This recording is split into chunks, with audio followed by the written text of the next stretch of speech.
Hello, and welcome to Proverb Minutes.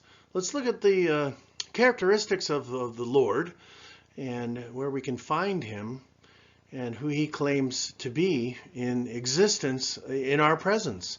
Here, when we see Psalms 115:3, but our God is in heaven, he does whatever he pleases. This is one of my favorite verses because God is saying, I'm in heaven, no matter where that is, that we will eventually get to discussing the third heaven. But in regards to our looking up or outward or wherever we may perceive, God is claiming to be there, and he does what he pleases. And after all, isn't all glory belong to God who created all things? And here in Psalms 115:1, not unto us, O Lord, not an arrogant class of people, not unto us, but to your name give glory, because of your mercy, because of your truth. He's the one that deals out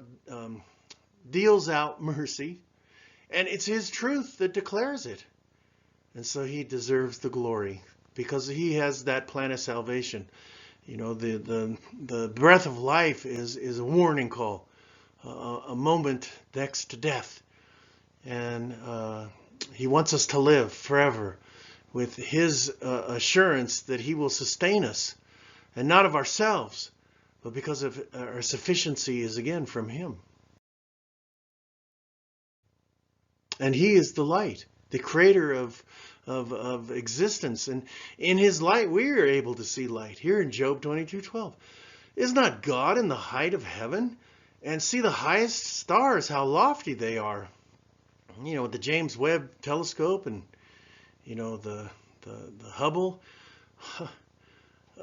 Unimaginable expanses and galaxies among us.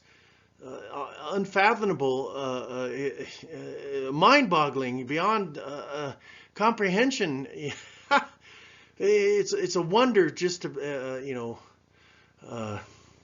skip through the universe as we do, and not notice that God is more immense than we can imagine here. But look at here. He is in all these things, no matter how high. We talked about space being up and down. The dimensions of reality being in and out. And these are the places that God is, and his presence is permanent. And so in heaven, well, we're going to discuss that more in several quips down the road, because these are just short little quips.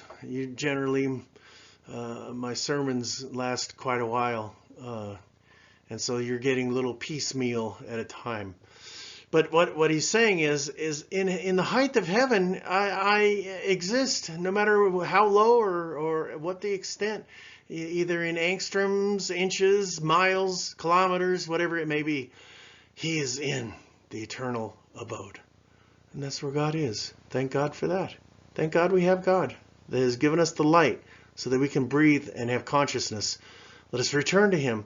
And in returning to him, we share with one another, don't we? We take that breath and help one another along the path the best we can. Let us do these things to help lift one another, because I know one thing for sure. You know, when I get criticized and condemned, it sure is hard to travel that path.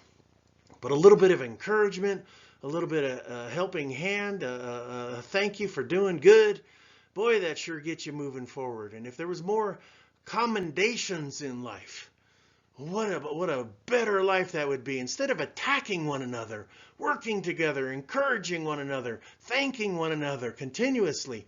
You know, it says rejoice always. I say again, rejoice always. Pray unceasingly. When do we casually forget that each breath that we have is a gift from God? Well, let's go out and share that gift with others. Say hello, say hi to a stranger.